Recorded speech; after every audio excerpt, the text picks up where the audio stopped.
The Queen's strange proposal. The sky was dark when the ship arrived. Not just any ship. It was huge, silent, like a mountain floating in the air. It didn't make noise. It didn't fire weapons. It just hovered above Earth, right above a military base in the desert. Soldiers ran outside, guns pointed, alarms rang. But the ship didn't attack. Then a single door opened, and from the glowing light, she stepped out. The alien queen. She wore silver armor that shimmered like moonlight. Her eyes glowed faint blue. Her hair floated, like silk in zero gravity. Her skin was smooth and a soft purple color like twilight. The soldiers raised their weapons, but she did not flinch. She walked calmly, regal, tall, proud, straight toward them. "Don't move," one soldier shouted. "Stop right there." But the Queen did not stop. Suddenly, all the weapons jammed. Lights flickered. Radios failed. The Earth's most advanced military base was silent, and still. She walked. Then she did something no one expected. She knelt, right in front of a human man. His name was Jack Turner. He was not a soldier. He was just an engineer, working late, fixing a generator behind the base. He blinked, confused. The Queen looked up at him and said, in perfect English, "Marry me. Give me royal heirs, and I will give your people protection, knowledge, and the stars." Jack's mouth fell open. He thought it was a joke, a trap, or a weird dream. What? He stammered. The soldiers stood frozen. The world was watching. Cameras captured everything, but the Queen stayed kneeling. "I chose you," she said calmly. "Your DNA is compatible. Your mind is strong. Your heart—" She paused. "Your heart is good." Jack looked around. "Why me? I'm not a leader. I'm not a hero." She stood up now, towering above him. "You're honest, loyal, unbroken. I've watched your world for years. I saw you give your food to the hungry. You fixed machines, in villages where no one paid you. You saved a wounded dog even when others laughed." Her voice softened. "My people need someone like you." Jack didn't know what to say. He had fixed a satellite dish last night, not expected an alien. "Proposal. You want me to marry you?" he asked again. The Queen nodded. "Yes. Our traditions demand royal heirs. I have no time for war or games. I need to secure the future. And I believe it should be with you." Before Jack could answer, the ground rumbled. A circle of light surrounded him and the Queen. His body rose slightly off the ground. He shouted, "Wait, I haven't said yes," but the Queen looked sad. "You already did," she whispered, and then they vanished, beamed up into the ship. The soldiers panicked, but there was no time. The ship rose higher and disappeared into the sky. Not a sound, not a trace. Jack woke up on a soft bed. The walls glowed. The ceiling showed stars, alien stars. He was no longer on Earth. A soft voice spoke beside him. "You are safe." Jack turned and saw the Queen again. She was no longer in armor. She wore a long, flowing robe. Her hair was down. Her eyes looked tired. He sat up. "Why me, really? Why not someone important?" She sat beside him. "Because the powerful lie, the rich betray, the strong take, but you—" She reached out, gently touching his chest. "You give." He was speechless. She continued, "I don't expect love. I don't expect romance. I need survival. My people are many, but our bloodline is dying. Without heirs, my rule ends, chaos begins. Civil war will follow." Jack swallowed hard. "So I'm a tool?" She looked away. "At first, yes, but maybe more." He stood up, walked to the window, saw planets moving outside the glass. "This is insane," he whispered. But deep down, something in him stirred. This queen, this alien ruler, was asking him, a normal man, to help save an entire species. Not with war, not with weapons, but by standing beside her. Jack turned to her. "All right," he said slowly. "I'll stay. I'll help. But I won't be your prisoner." The Queen smiled for the first time. It was small, but real. "You are not a prisoner," she said. "You are a partner." As the ship moved through the stars, Jack's heart raced. He didn't know what future waited, but one thing was clear. His life would never be the same again, a throne made of thorns. Jack walked through the royal ship with heavy steps. The halls were silent, but something felt wrong. It wasn't the smooth silver walls or the floating lights. It wasn't the soft hum in the air or the way doors opened by sensing his breath.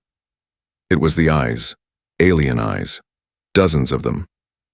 Watching him. Whispers followed him down the corridors. Sharp tongues in languages he couldn't understand. He knew he wasn't welcome. He was her choice, and they hated it. The Queen walked beside him, tall and calm. Her long robe trailed behind her like a river of stars. Guards followed them closely, too closely. Jack leaned toward her and whispered, "Your people don't seem happy." "They're not," she replied. "Are they going to kill me?" he asked, half joking. She didn't smile. "If they could, they would."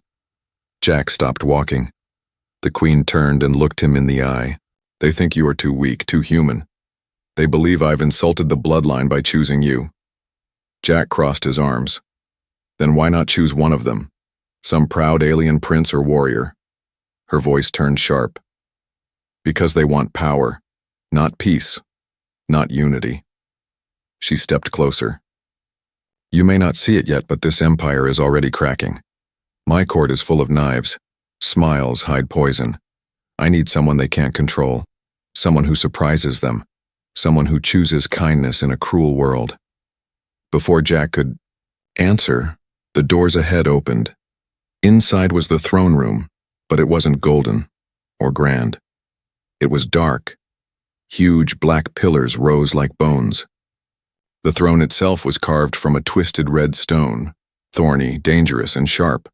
Jack saw dried blood on one armrest, and sitting below the throne were the Council of Shadows, alien nobles in long cloaks, faces hidden by masks. Their presence was heavy, cold, judging. The Queen walked to the throne and sat. Jack stood below her in front of the entire court. A noble with gray skin and long claws stepped forward. His voice echoed. "This is your choice, my queen? This Earthman?" The Queen spoke, her tone like steel. "He is Jack of Earth, chosen by me. He will walk beside me and father the next generation of leaders." The nobles hissed. Another one, taller with silver eyes, growled, "He is soft. He smells like weakness." Jack took a breath. His fists clenched. The Queen raised her hand. "Enough." She turned to Jack. "Speak." Jack looked at the masked faces. He could feel their hatred. It burned like fire, but he didn't speak with fear. He spoke with truth. "I'm not here to impress you," he said. "I didn't come to rule your empire. I didn't ask for this, but I was chosen." He stepped forward. "You think I'm weak because I'm human? Because I care about others? You think strength comes from fear? From anger?" He shook his head. "Real strength is choosing mercy when you can destroy. Real strength is helping when no one watches. That's how I live. And if that offends you, too bad." The room was silent. Then the silver-eyed noble lunged forward. Faster than Jack could blink, a blade flashed. But the Queen moved first. In one elegant motion she stood, caught the attacker's wrist, and slammed him into the floor. Hard. Gasps filled the room. The Queen looked at Jack. "I told you, they would try." She turned to her council. "Anyone who raises a hand against him, raises it against me." The room bowed in silence. The Queen sat again. Jack's heart raced. He wasn't a soldier. He wasn't a hero. But in this moment, something changed. He wasn't just a man lost in space anymore. He was a piece of something bigger, a symbol of a new path, a new era. As they left the throne room, the Queen spoke without turning. "Now you understand," she said. This throne is made of thorns. To sit beside me, you must bleed. Jack looked at her and nodded. I'm ready, he said. But don't expect me to be quiet. A small smile crossed her lips. That, she said, is why I chose you. The first night together. The royal chamber was not what Jack expected. It was quiet. Too quiet. The walls shimmered like starlight, but the air felt cold. Not the kind of cold you feel on your skin, the kind that reaches your soul. He stood at the entrance, unsure. His boots echoed on the smooth floor.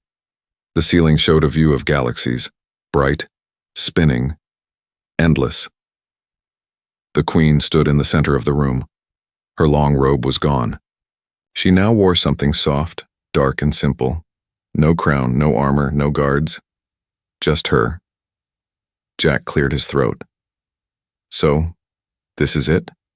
She turned to him, calm as always. Yes, this is the night our union begins. He shifted nervously. You mean like tonight? The queen raised an eyebrow. You sound afraid. Jack chuckled nervously. I've just never had anyone declare marriage, kidnap me into space, and expect me to help create a royal bloodline. All in 1 week. She didn't laugh, but she looked at him for a long moment. Then she walked to a wall and placed her hand on it. A small door opened. Inside was a simple bed. She said, I don't sleep much, but tonight I wish to feel something real. Stay beside me. Nothing more. Jack blinked. Nothing more? The queen sat slowly on the edge of the bed. Her movements were stiff. Not graceful like before, almost tired. She looked at the stars above. Then she spoke, voice softer than he'd ever heard. When I was a child, I saw my mother die on this very ship. I saw betrayal, poison, lies. Jack listened quietly. She continued, the throne makes you cold. You must never show weakness, never rest, never trust. She looked at him now. But when I saw you fixing a broken pipe with bloody hands, laughing with poor children, sharing your bread with dogs, I felt something I hadn't felt in years. Jack took a step forward. What was that? She hesitated, then whispered, hope. The word was small, but it echoed. He sat beside her. I don't know how to be royal, he admitted, but I know how to listen. I know how to care. They sat together, silent. Then, slowly, she leaned her head on his shoulder. He didn't move. He just let her be. The most powerful woman in the galaxy, resting like a child. After some time, she whispered, do you want to see something? Jack nodded. She stood and waved her hand. The stars above changed. A memory played in the sky. Her younger self, training with a sword, crying alone in a garden, walking a battlefield of fire. Every day since I became queen, she said, I feared dying without leaving something good behind. She looked at him. You don't just carry my future. You carry my only chance at peace. Jack's throat felt tight. He reached out, gently took her hand. We'll build something better, he said. Her eyes glowed brighter, not with power, but with unshed tears. Suddenly, the ship shook. An alarm sounded. The queen stood at once. What was that? A voice came from the wall. Intrusion detected. Council member Zovek has entered restricted quarters. Target: human male. Jack's eyes widened. They're after me again? She growled. Stay behind me. The door burst open, and Zovek, the silver-eyed noble from before, stood there with a long blade and fire in his eyes. You are not one of us, he roared. She belongs to our bloodline. Jack backed up. The queen stepped forward, hand glowing with light. Touch him, and I'll burn your soul. But Zovek lunged, too fast. Jack tried to move, but the noble was on him, until a blast of energy sent Zovek flying into the wall. Jack was glowing, not from his own power, but from the queen's. She had surrounded him in a protective field, controlled by her heart rate. She was breathing hard now, eyes wild, hair floating like fire. You will not hurt him, she growled. Zovek groaned and crawled away. The Queen raised a hand, but Jack stopped her. Let him go, he said. He's afraid. She paused, then slowly lowered her hand. Zovek escaped. Jack turned to her. I thought you said we were just going to rest tonight. Her lips curled into a tiny, tired smile. On this ship, she said, even rest requires war. She walked back to the bed and sat again. Jack joined her. This time, when she leaned on his shoulder, it was not out of sadness. It was trust. And for the first time in her life, the Queen closed her eyes and truly slept. Enemies in her court. The Queen sat at the long table of her inner court. There were no cameras here, no crowds, only whispers and danger. 12 nobles stood around her, each one powerful, each one smiling with fake politeness. Jack stood quietly behind her wearing strange royal robes. They didn't fit right. The fabric itched. He still wasn't used to this life, and he knew something was wrong. The Queen's eyes were calm, but her fingers tapped the table. Fast, then slow, then fast again. It was a secret signal. She was nervous. One noble stepped forward. Her name was Lady Vynexa. She wore a crown made of bone and pearls. Her voice was sweet but cold. My queen, she said with a bow, your new husband is charming. But the court still waits for proof. Why not begin the bonding ceremony? Let the Empire see your union is real. Jack frowned. Bonding ceremony. That wasn't in any conversation he remembered. The Queen smiled politely. The bonding ceremony will come. In time. Lady Vynexa tilted her head. But time is not your ally, is it, my queen? The people grow restless. A human sits at your side, and yet we see no children, no heirs, no vows. Jack felt like an object. The Queen responded. He is not a tool to be rushed. He is my chosen partner. Vynexa's eyes narrowed. A partner, yes. But is he loyal? Jack stepped forward now. What exactly are you trying to say? Another noble laughed. Only that we must test what is ours. You would not buy a ship without flying it first, yes? The Queen's voice turned sharp. He is not a ship. He is a man. Show some respect. But the nobles were pushing now. Jack felt the air tighten. Then came the surprise. Lord Aerith, the Queen's own cousin, stepped forward. Then let me test him, he said. Let me speak to him alone. The Queen looked shocked. You? Aerith smiled. I only wish to understand the man who stands beside our crown. The room fell silent. The Queen turned to Jack. You don't have to agree. Jack looked at Aerith, then at her. I'll be fine, he said softly. She hesitated, then nodded. Aerith took Jack to a small room with glass walls. Stars floated outside. The door closed behind them. Jack crossed his arms. You have questions? Aerith didn't answer right away. He walked to the window and stared into space. My cousin, he said at last, was always strong, but strength draws enemies. She doesn't trust easily. Jack waited. Aerith turned. But she trusts you, a human. That makes you powerful and dangerous. Jack frowned. I didn't ask for power. I just want to help her. Aerith smiled faintly. Then prove it. Jack narrowed his eyes. How? Aerith tossed something on the table.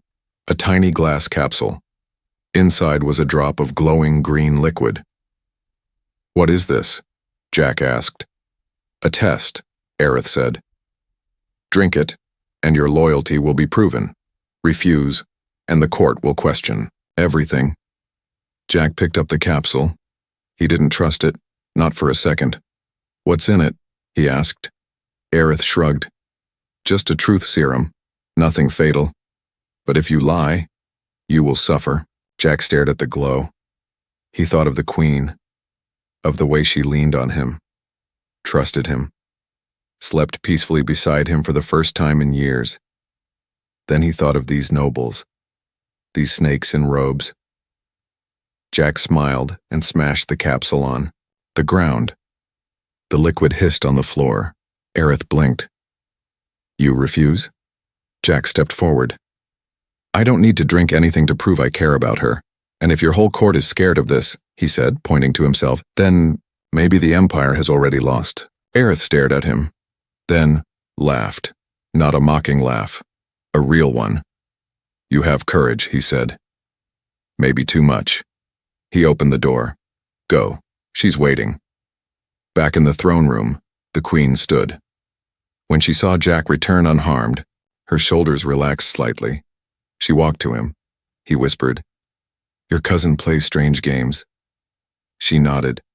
They all do, but you passed. He raised an eyebrow. You sent me in there on purpose? She looked at him. Aerith has tested all who seek the throne. You were no different. Jack didn't know whether to be angry or impressed. Then the Queen leaned close and whispered, But tonight there's someone else I don't trust, and she's watching us now. Jack didn't move. Vinexa? The Queen smiled without smiling. Yes. Then, without warning, she grabbed Jack's face and kissed him. The room gasped, cameras clicked, hollows buzzed. Every noble froze, but it wasn't just for show. Jack felt it in her grip. The tension, the heat, the silent message. We are united. Say otherwise, and face me. When they pulled apart, Jack whispered, Was that real? The Queen didn't answer, but her eyes said everything. The bond begins to grow. The royal ship drifted silently through a blue nebula. Inside its cold halls, something warm was beginning to grow. Jack sat in the Queen's private garden, an artificial space with alien trees, glowing water, and a soft, violet sky projected above. No guards, no nobles. Just silence and wind that wasn't real. He was planting something. A seed, given to him by one of the ship's workers. A small childlike alien with gray skin and bright yellow eyes had tugged at his cloak and whispered, This is a peace flower, only grows for people with kind hands. Jack didn't know if that was true, but he had decided to try. He pressed the seed into the soft soil and waited. Behind him, the Queen stepped out quietly. She wasn't wearing her crown. No robes. No armor. Just a simple tunic and a curious look on her face. You're gardening now? She asked. Jack didn't look up. I needed to do something with my hands. Your palace is too clean, too untouched. She came closer. Do you know what that seed will grow into? No idea, Jack said with a grin. I guess we'll both find out. She stared at the small patch of dirt, then sat beside him. For a moment, neither spoke. Then she said, I used to have a real garden on our homeworld, before the wars, before the throne. Jack turned to her. What happened to it? I was forced to burn it, she said quietly. Enemy soldiers were hiding there. It was beautiful and dangerous. Jack nodded slowly. That sounds like you. She gave him a sideways glance. Dangerous? Beautiful, he replied, smiling. She looked away quickly. But not before he saw her cheeks turn slightly purple, a blush in her kind. Later that day, the Queen took him to the lower decks of the ship, a place she had never shown to anyone. They entered a dimly lit room filled with stasis pods. Inside, them, dozens of alien children slept peacefully. Who are they? Jack asked. Refugees, she replied. Children from dead planets, or lost colonies. We save them when we can. Jack walked slowly between the pods. Each child had different colors, shapes, features, but all looked peaceful. The Queen spoke again. I've tried to build a future, but my court only sees bloodlines, power, war. She looked at Jack.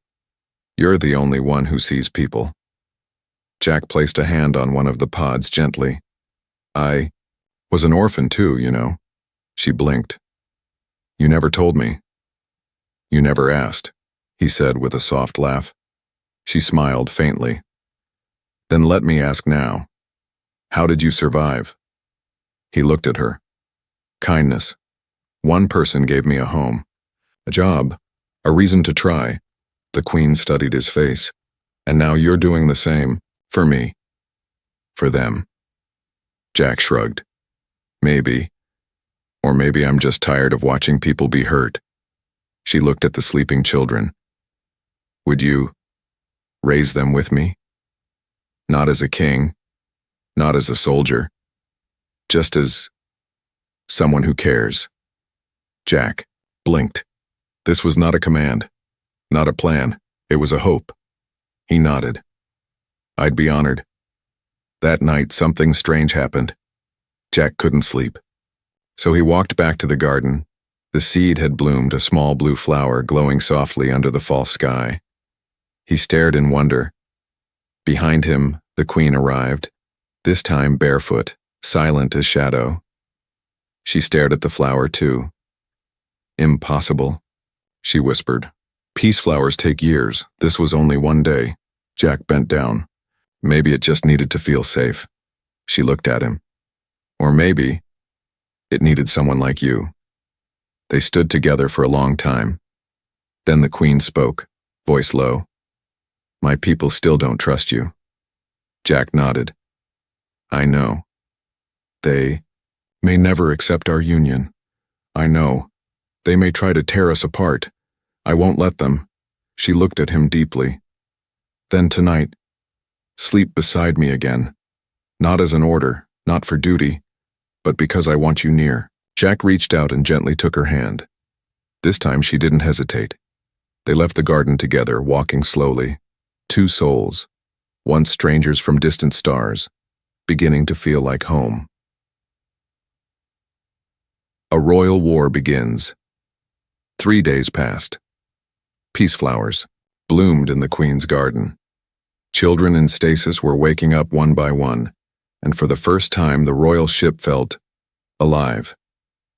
Jack smiled more. The Queen slept more. But peace never lasts long, not when power is at stake.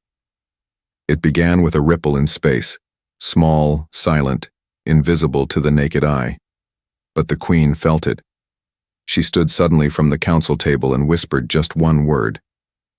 Them. Jack watched her eyes darken. Before he could ask, alarms blared through the ship. Holograms flashed red. Guards rushed to their stations. What's happening? Jack asked. The Queen stared into space. Reaver fleet. Jack blinked. Who? She turned to him, face calm but deadly. The ones who burn planets. The ones I kept at bay by fear alone, but now they smell weakness. Jack's heart dropped. Because of me? No, she said coldly. Because I showed them mercy. And mercy, to them, is blood in the water. The bridge was chaos. Ships from the Reaver fleet warped into orbit, black spiked vessels with red cores glowing like lava. They didn't send messages. They didn't ask for surrender. They only opened fire. The Queen's ship shook. Shields held, but barely. We can't outrun them, said her general. We must defend. The Queen didn't hesitate. Prepare all units. Focus. Fire on the Reaver flagship, cut off the head. Jack stood by her side. What can I do? She turned slowly. You asked to help. Now you will. She handed him a black wristband. What's this? He asked. Royal override key. You'll pilot one of the defense ships. Jack laughed nervously. You're kidding, right? I'm an engineer, not a pilot. She stepped closer. You're human. You improvise, you survive. That's what I need now. He stared at her, then nodded. All right, I'll try. She placed a hand on his chest. Don't try. Win. Moments later, Jack sat in the cockpit of a sleek alien fighter, the ship wrapped around his body like it was alive. The controls moved with his thoughts. Jack, came the Queen's voice in his ear. You're not alone. Stay close to the formation. Protect the children's bay at all costs. I got it, he replied, swallowing fear. Then the hangar doors opened, and he flew into war. Space lit up with explosions. Reaver ships swarmed like insects, fast, wild, and merciless. Jack's fighter weaved through enemy fire, dodging plasma blasts. He didn't know what he was doing, but his instincts helped. He saved one of the Queen's transports by firing a strange missile he hadn't even known existed. "Good shot, human," someone yelled through comms. Jack smiled, until he saw the Reaver flagship. It was enormous, 10 times bigger than the Queen's ship, covered in metal spikes and skulls from past kills. Suddenly, Jack's ship was hit. He spun out of control, alarms blaring. "I'm hit," he shouted. "Eject!" a voice ordered. But Jack saw something. A Reaver boarding shuttle heading straight for the children's bay. He gritted his teeth. "No, I'm not leaving!" He slammed the controls, forced the fighter to dive. Inside, the palace, the Queen watched with cold fury. "Reavers have breached outer hull," her general said. Then came another message. "Jack's ship, he's crashing. He's headed toward the enemy shuttle." The Queen stood still and whispered, "Do not let him die." Jack's fighter smashed into the Reaver shuttle mid-air. The explosion lit up the sky, but Jack wasn't inside. He had ejected a second before. His body slammed into the deck near the children's bay. He coughed hard, stood up, drew a weapon, and faced the smoke. From it, Reavers stepped out, 7 of them, big, ugly, laughing. "You're the Queen's pet," one growled. Jack raised the weapon, shaking. "I'm her partner." They rushed him, he fired. Missed, fired again. 2 dropped, but 1 reached him. Jack was slammed into the wall, vision blurry, but then, a flash of light, a scream, and the Queen appeared. She cut through the Reavers with blazing energy, her body glowing like a star. When the last one fell, she rushed to Jack and dropped to her knees. "You fool," she whispered. Jack smiled weakly. "Still think I'm weak?" She didn't answer. She just pulled him into her arms and held him tight. A human father to the stars 2 years later, the galaxy had changed. Where once there were only fear and war, now there were whispers of peace. Worlds that hated each other began to speak. Battles slowed. Borders opened, and in the center of it all, the Queen stood, but not alone. Jack stood beside her, no longer just an outsider. He wore no crown, no armor, only a soft cloak and a symbol stitched over his heart, a flower with glowing petals, the peace flower, the same one he had grown in the royal garden, now the emblem of a new empire. And beside them, in a cradle made of crystal and starlight, slept something even more powerful than any ship or throne. Their child. Born of 2 worlds. Part alien, part human. With her mother's glowing eyes and her father's steady hands. Her name was Hope, and she would one day rule the stars. Jack stood on a balcony staring at a sea of people below, aliens of all shapes and colors, cheering, waving flags, singing in languages he still couldn't understand. He looked nervous. The Queen stepped beside him and held his hand. "You faced warlords, assassins, Reavers, and my council," she whispered. "And you still fear a crowd?" Jack laughed. "They don't scare me. I just don't feel like I deserve all this." She looked at him with soft eyes. "That's why you do." The crowd hushed as the Queen raised her voice. "In the past, our empires were built with weapons," she said. "But this time we build with love." She gestured to Jack. "This human saved not just my life, but my soul. He gave me peace when I had only war. He gave me a future when all I saw was the end." She turned and gently picked up their child. "And together, we gave you this." The crowd gasped softly. Many knelt. "This child," she said, "is the first of a new age. She carries blood from 2 worlds. She is proof that enemies can become family, that love can grow even in cold places." She looked at Jack. "And that hope is not born from power, but from kindness." That night, the palace was quiet. Stars moved slowly outside the giant glass ceiling. The baby slept in a pod that hummed, with soft lullabies, and Jack sat in the garden once more. The Queen joined him. They sat by the old flower bed. The peace flower still bloomed. Jack reached out and touched its petals. "Funny," he said. "All of this started because of a single seed." The Queen nodded. "And one act of trust." He looked at her. "Do you ever regret choosing me?" She didn't answer at first. Then she leaned her head on his shoulder and whispered, "Never." Suddenly, a light buzzed near the gate. A guard appeared. "My queen, there's someone requesting audience." "Who?" she asked. The guard hesitated. "A child. Says he's from the outer rings. He came alone." Jack and the Queen exchanged a glance. "Let him in," she said. Moments later, a small alien boy stepped forward, thin, scared, clutching a broken toy. He bowed. "My village is gone. Reavers returned. I ran." Jack knelt beside him. "You're safe now. You made it." The boy looked up. "Can I stay? I don't have anyone." Jack looked at the Queen. She smiled softly. "You do now," she said. The child was led to the nursery. As he passed the baby's pod, he paused and gently placed his toy beside her. Jack saw it, and his throat tightened. A broken toy. As a gift. Pure. Simple. Love, again, from a stranger. Later, Jack stood with the Queen on the same balcony. The stars stretched before them. "So what now?" he asked. She looked ahead. "Now, we build a new world, a better one, not ruled by fear, but by those who remember what it feels like to be small, hungry, alone." Jack nodded. "Then let's teach them. Let's raise more than rulers.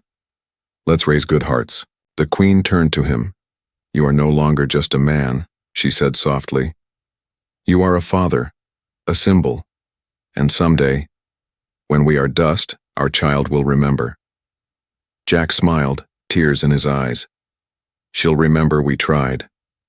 Above them, the stars burned bright, and among them, a new star was born, a human, a queen, a child, and a future written not in fire, but in hope.